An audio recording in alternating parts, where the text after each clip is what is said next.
बिस्मिल्लाहिर्रहमानिर्रहीम। अस्सलाम वालेकुम। आज हम बना रहे हैं चिकन माइक्रोनी पास्ता और इंतहाई आसान तरीके से। अगर आपको समझ ना आ रही हो कि आज हमने क्या पकाना है तो इस रेसिपी को ट्राई करें। यकीनन बच्चे और बड़े तो बार बार फरमाइश करेंगे। इंतहाई मज़ेदार रेसिपी है। अगर आपको हमारी रेसिपी ज़रा सी भी पसंद आती हैं तो हमारे चैनल को लाइक करें, सब्सक्राइब करें और हमारा फ़ीडबैक ज़रूर दिया करें।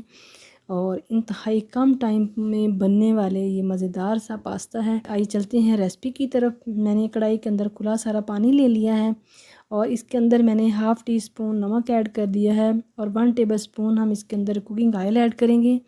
कुकिंग ऑयल जो है, जब हम माइक्रोनीस को बॉयल करते हैं तो उससे ये होता है कि ये आपस में जुड़ेंगे नहीं। पानी जो है जैसे ही बॉयल होने लग गया तो मैंने इसके अंदर पास्ता शेप की माइक्रोनीज़ ऐड कर दी हैं। माइक्रोनीज़ ऐड करने के बाद चम्मच से उसको हिलाना ज़रूरी होता है क्योंकि ये आपस में जुड़े ना। और हम इनको अच्छा सा बॉयल करेंगे। हमने इनको तकरीबन 90% डन करना है। एक पैन पे एक चूल्हे पे मेरी माइक्रोनीज़ जो हैं बॉयल हो रही हैं। अब दूसरे चूल्हे पे मैंने 4 टेबलस्पून कुकिंग ऑयल लिया। इसके अंदर मैंने 1 टेबलस्पून लहसुन अदरक का पेस्ट ऐड किया है। उसको हम फ्राई करेंगे। सॉरी, सिर्फ लहसुन का पेस्ट है, ये अदरक नहीं है इसमें। उसको हम फ्राई करेंगे। हल्का सा हमने ब्राउन करना है। जैसे ही ये हल्का सा फ्राई हुआ, जिसमें इसको तकरीबन 2 से 3 मिनट लगे हैं, मैंने इसके अंदर 500 ग्राम चिकन बोनलेस ऐड कर दिया है। 3 से 4 मिनट तक हम इसके अंदर चिकन बोनलेस को फ्राई करेंगे ताकि चिकन की जो स्मेल वगैरह है वो अच्छी सी ख़त्म हो जाए। क्योंकि हल्का सा भी कच्चापन हो चिकन के अंदर या स्मेल हो तो फिर वो मज़ा नहीं देता। और जैसे ही ये हल्का सा फ्राई हो जाएगा तो मैं इसको अच्छा सा कवर कर दूँगी और ये चिकन अपने ही पानी में गल जाएगा। क्योंकि ये जो है, इसके लिए पानी की ज़रूरत डालने की ज़रूरत नहीं। चिकन के अपने अंदर ही बहुत सारा पानी होता है। चिकन अच्छा सा गल चुका है और अब ये देखें पानी ड्राई हो चुका है और इसने ऑयल छोड़ दिया है। अब हम इसके अंदर मसाला जात ऐड करेंगे। मैंने 1 टीस्पून नमक ऐड किया है और 1 टीस्पून काली मिर्च का, बस ये 2 ही मसाले हम डालेंगे। ये दोनों मसाला जात ऐड करने के बाद अच्छी सी बुनाई करेंगे। और अब हम इसके अंदर वेजिटेबल्स ऐड करेंगे। तकरीबन 1 कप मेरे पास छोटा कप बारीक कटी हुई गाजरें थी। ये कह लें कि 5 टेबलस्पून गाजर है। गाजर हम सबसे पहले वेजिटेबल्स में से ऐड करते हैं क्योंकि गाजर थोड़ा सा गलने में टाइम लेती है। और 1 बाउल भर के मैंने मटर ऐड किए हैं। ये मटर जो हैं ऑलरेडी बॉयल हैं। आपने कच्चे मटर ऐड नहीं करने क्योंकि माइक्रोनीज़ के अंदर जितनी भी जो भी हम वेजिटेबल डालते हैं थोड़ी सी क्रंची होती हैं।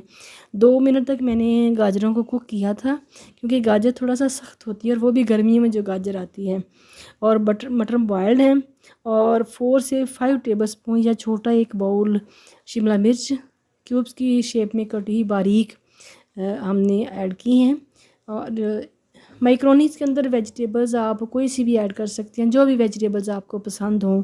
और या जो भी मौसमी वेजिटेबल्स होती हैं, लेकिन उनको हमने बहुत ज़्यादा गलाना नहीं होता, उनको थोड़ा सा क्रंची ही रखना होता है। ये सिर्फ मैंने 3 वेजिटेबल्स ऐड की हैं। और अब हम इसकी अब आ गई सॉसेस की बारी। तो 2 टेबलस्पून मैंने चिली सॉस ऐड किया है और इसी तरह से अब हम 2 टेबलस्पून जो है सोया सॉस ऐड करेंगे। माइक्रोनीज़ को अगर आप 2 टेबलस्पून मैंने सोया सॉस ऐड किया है। अगर आप इसको स्पाइसी खाना चाहते हैं, बड़े खाना चाहते हैं, तो थोड़ा सा आप काली मिर्च या चिली सॉस जो है वो थोड़ा सा ज़्यादा ऐड कर सकते हैं। और अगर घर में बच्चे हैं और आप स्पाइसी नहीं खाना चाहते हैं तो ये मसाला ज़्यादा आप क्या कम ऐड कर लें। अब मैंने 4 से 5 टेबलस्पून मैंने इसके अंदर केचप ऐड की है, टमाटो केचप 5 टेबलस्पून मेरे में, यानी कि ये एक छोटा कप कह लें मेजरिंग कप से half cup tomato ketchup add की है। ये सारे चीज़ें ऐड करने के बाद इसको अच्छा सा मिक्स कर लेंगे। सॉसेस और टमाटो केचप ऐड करने के बाद अच्छा सा मिक्स कर लिया है।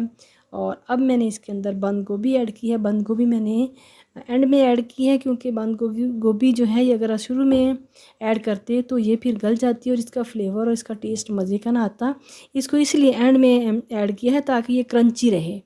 और जब बंद गोभी ऐड कर ली उसकी 1 मिनट के बाद ही हमने ये जो हमारे पास माइक्रोनीज़ थी, ये पास्ता शेप माइक्रोनीज़ या इसको स्प्रिंग माइक्रोनीज़ भी कहते हैं, स्प्रिंग शेप माइक्रोनीज़, वो ऐड कर दी हैं। ऐड करने के बाद इसको अच्छा सा मिक्स कर लेंगे और ये हमारी पास्ता शेप माइक्रोनीज़ रेडी हैं। अब हम आपको इसकी फ़ाइनल लुक दिखाते हैं किस कदर मज़े की बनी है। या ना सिर्फ ये देखने में मज़े की हैं बल्कि खाने में भी इंतहाई मज़े की बनी हैं। आप दोपहर में आप लंच में बच्चों को दे सकते हैं, इसके अलावा डिनर में भी आप सर्व कर सकते हैं। इंतहाई मज़ेदार और ये माइक्रोनी आपके सामने हैं और आपको चेक करवा सकते हैं कैसी हैं ये। इस तरह से आपको अगर हमारी मज़े की वीडियोस पसंद आती हैं तो हमारे चैनल को लाइक करें, शेयर करें और अपना फीडबैक ज़रूर दिया करें, अच्छे से कमेंट्स करें। मिलते हैं नेक्स्ट न्यू अच्छी सी वीडियो के साथ। अल्लाह हाफिज़।